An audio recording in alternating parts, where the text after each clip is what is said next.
From Hollywood, it's time now for... Johnny Dollar. Johnny, this is Jan. Yes, Jan. A minute ago, after you left me here at my apartment, I got a phone call. Yeah? A threat. If I help you on this case, there'll be another accident. Huh? Like the one that happened to Bert. Fatal. To me. Jan. To you. Oh, Johnny, I'm afraid. Stay right where you are. I'm on my way over.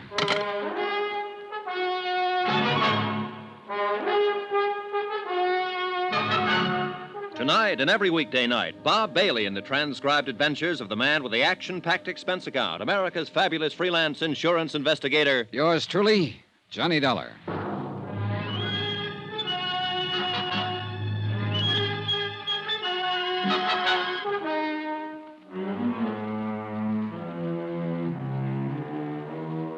Expense account submitted by Special Investigator Johnny Dollar.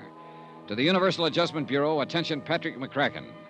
Pat, I'm addressing this to you instead of to the Southwestern Maritime Insurance and Liability because Southwestern's sole representative here in San Diego, California, Bert Parker, died yesterday in the hospital, presumably of an accident. But I don't believe it. I think it's because he knew too much about this case. The Jolly Roger fraud. Item 6270, cab fare and tip, from my hotel to the little apartment of Jan Penny, who had been Bert Parker's secretary before he was killed.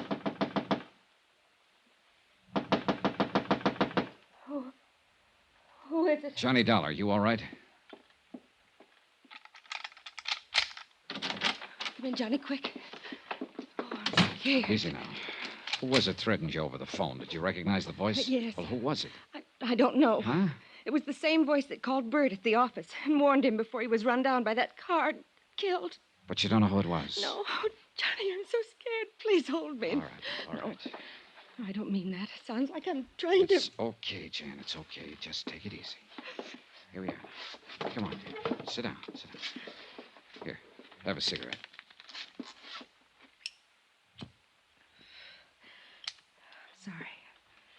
I'm sorry, Johnny. I guess it's just been too much for a gal. Yeah, sure. I don't doubt it. I thought when I bought you a few drinks tonight, you'd be able to come back here and sleep and forget what's happened. Forget about Bert being killed. It's because he held up the claim on the Jolly Roger. Because he sent for you. That's why they're threatening you, too. Oh, Johnny, be careful. And you have no idea who they is? Of course I do. The same idea you have. The man who owned the Jolly Roger before she burned and sank. Paulus Zanagian. Just how much do you know about Zanagian? Only what Bert told me. He was an international crook, gun runner, spy, shipping magnate, international troublemaker. Yeah, and just about as welcome in any decent country of this world as the plague. Bert didn't want to insure the Jolly Roger. Certainly an appropriate name, all right. If ever there was an international pirate. But go on, Jan. Bert didn't want to insure it. $460,000, wooden hull and all, but he had to. Southwestern is a small company, Johnny, and the premium, 2 years' premium in advance, was too much to turn down. So that was the clincher. Yes. Bert needed it so much. But then it burned and sank. Yes. When they submitted the claim, Zanagian himself. Oh? Yes, Johnny. It was Paulus Zanagian himself who bought the policy, and he made the claim. Demanded immediate payment. But when Bert decided to hold up until you could come out here and investigate it... The warnings and the so-called accident that killed him. Yes. Now they're warning me. You. Oh, Johnny, why don't you give this up? Where's Zanagian now? Here in San Diego at the Larchmont. And you're sure it wasn't he who called you tonight, who called Bert and warned him? I'm sure. I would have known his voice, his accent. But, Johnny, I'm frightened. All right, now look. Go on in there into your bedroom and sleep. No. Take a sleeping pill, whatever you like, but get some sleep. Look, there's nothing we can do tonight, and there'll be plenty for us to do tomorrow. But after that phone call, I'll stay right here on the sofa. And look, I've got this. Have you any kind of a gun? No, Johnny. Well, now go on in there, lock your windows, close the drapes, and get some sleep. That's orders. All right. Good night, Johnny.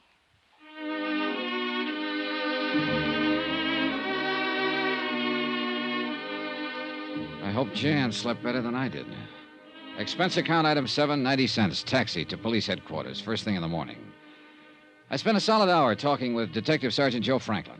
Yes, they were working on the hit-run death of Bert Parker. No, they hadn't come up with any leads. All he knew was that Bert had left his office late, was shortcutting his way through an alley to where his car was parked, had been knocked down when he reached the end of the alley. No witness, no tar marks, nothing. They'd questioned Jan Penny about possible enemies and come up with the same answers I did, but no evidence. Item 8, taxi to the Larchmont, where the desk clerk announced my arrival to the penthouse suite. Come in, sir. I've been waiting for you to call on me. Mr. Zanagian? Terribly distressing news about your colleague, Mr. Parker. I feel... Oh, sit down, won't you? Thanks. Tell me, sir, have the police found any clue as to who ran down and killed the poor man?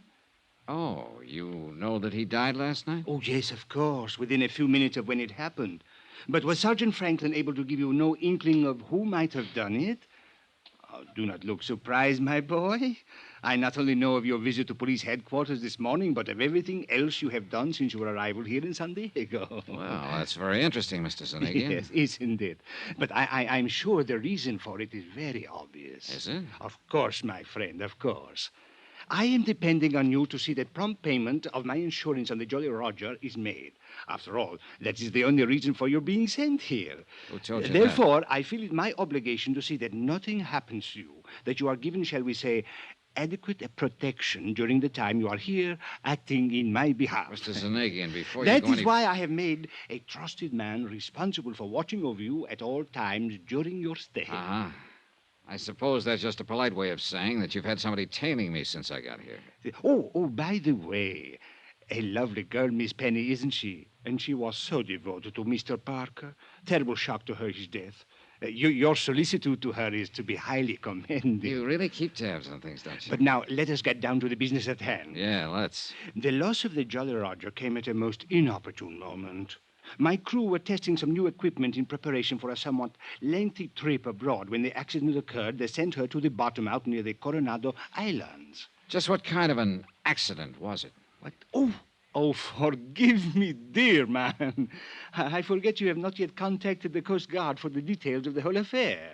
That's right, but how did But you... I am certain you will. So why should I bore you with information you will only have to hear all over again from them? Suffice it to say, dear sir, that the loss of my beautiful yacht was due to some mechanical failure, so to speak. Something with the electrical system, I believe it was. Yes, I do. But my point to you is simply that I must have settlement of my claim without delay so that I can leave the United States as soon as possible. For where? Do you mind? Oh, no. Of course I don't mind. But why bore you with my personal affairs? So urgent is my need for immediate settlement that I can only remind you that I am a most generous person. Which is to say, I can assure you of ample reward for anything you may do to expedite payment to me of the Now, just hold on a minute. I'm sorry, my dear sir. Oh, dear me, I'm sorry. I've seemed to monopolize the conversation, haven't I? Mr. Zanagian, let's stop beating around the bush. An insurance claim for $460,000 is investigated in any event. Bert Parker seemed to think there was something wrong with this claim. He said so, and apparently it cost him his life. The same threats that were made to him have been passed on to his secretary, Jan Penny, and to me. And if that doesn't make the whole case smell to high heaven... my dear all right, sir. All right, now. Now you're trying to bribe me to make a quick settlement. So, mister, if I weren't suspicious of the whole thing before, you can believe me, I am now. Oh, my dear Why man. anyone with your reputation for millions should be in such a hurry to get his hands on a few $100,000, I don't know. But if I were you, I'd sit back very quietly and prepare for a long wait to see if you get it at all. Oh, how unfortunate this attitude for you. That a threat? No, dear boy, not at all. I am simply thinking of how much easier it could be for you. And, of course, profitable. Perhaps you will change your mind. Not a chance. Then, sir, since settlement of my claim seems to rest entirely on your shoulders at the moment, and since someone, I can't imagine who, has seen fit to threaten you, and please, don't forget that, dear boy. Mr. Zanagian, Yes? I don't scare easy. It was pretty obvious that Paula Zanagian was used to having his own way, would stop at nothing to get it. Bert Parker had been right. I'd have to watch my step. I checked with Jan, then grabbed a taxi to pay a visit to the Coast Guard. Lieutenant John Smith, believe it or not. You can take your choice, Dollar. Read the report on the burning and sinking of the Jolly Roger here, or the copy I let Bert Parker have. I take it you talked to him. Parker's dead. What? Yeah, hit and run, after he received a couple of threats to lay off this case. You locked up Zanegian yet? On what charges? Well, who else? Well, that's a lot to go on. If he didn't sink that boat himself, I'm a wall-eyed monkey. You find out anything to back that up? No, not a thing. The Jolly Roger sank in about as bad a spot out there as could have been picked. It's deep, bad current, dirty water from onshore silt. We tried to send on divers, got nowhere. Hey, wait. I thought she went down in Mexican waters off the Coronados. Yeah, she did, but we supplied the divers, or tried to. International cooperation, that sort of stuff. But we got nowhere. How'd you find out about it in the first place? One of our planes on routine patrol saw the puff from the explosion out over the water. By the time it actually got there, the hull was nothing but a mass of flames. Sank 10, 15 minutes later. What about the crew? The crew were lost, except for one kid, a cabin boy. Yeah, where's he? Mexican fishing boat out of Rosarito picked him up. He was in bad shape. The explosion had blown him clear. He's in the hospital in Tijuana. Well, look, wait, hasn't anybody talked to him? He was too badly hurt at first. But I spoke with the hospital just before you got here, and they think he might be able to talk by sometime this afternoon. Well, what are we waiting for? Come on, let's get down there. And I can't until later. Look, if you got a car, No? you want mine. Well, sure, let's go. How far is it? Even within the speed limit, you can make it in a half hour. Out this way. All right. Car's out in the lot in the back. Hey, look, you're mighty generous, Smith. I'll try to make this up to you somehow. Forget it. I'd like to see you get the goods on Zanegian just as much as you would. I didn't like having him come into port here in the first place. And then when I learned that both Holland and Switzerland had tied up all of his funds... They what? Sure. In early last week's papers. That's why he needs the money. Well, here's my car.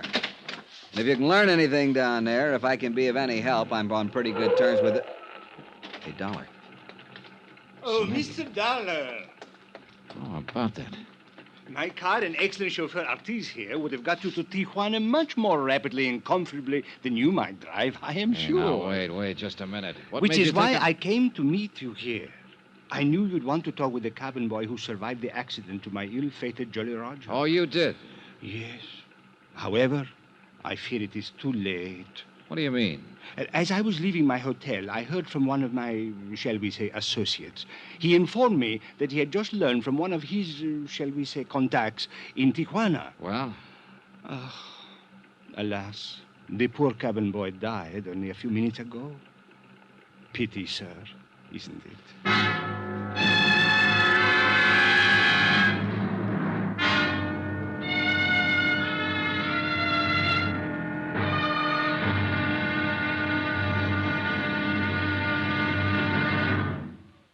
Now, here's our star to tell you about tomorrow's intriguing episode of this week's story. Tomorrow, a dead man talks. And what he has to say isn't very pleasant. For it all adds up to just one more good, solid thread on the life of yours truly, Johnny Dollar.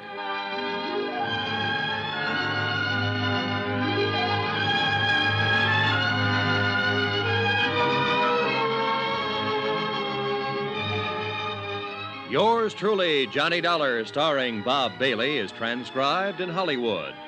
It is produced and directed by Jack Johnstone, who also wrote tonight's story. Be sure to join us tomorrow night, same time and station, for the next exciting episode of Yours truly, Johnny Dollar. Roy Rowan speaking.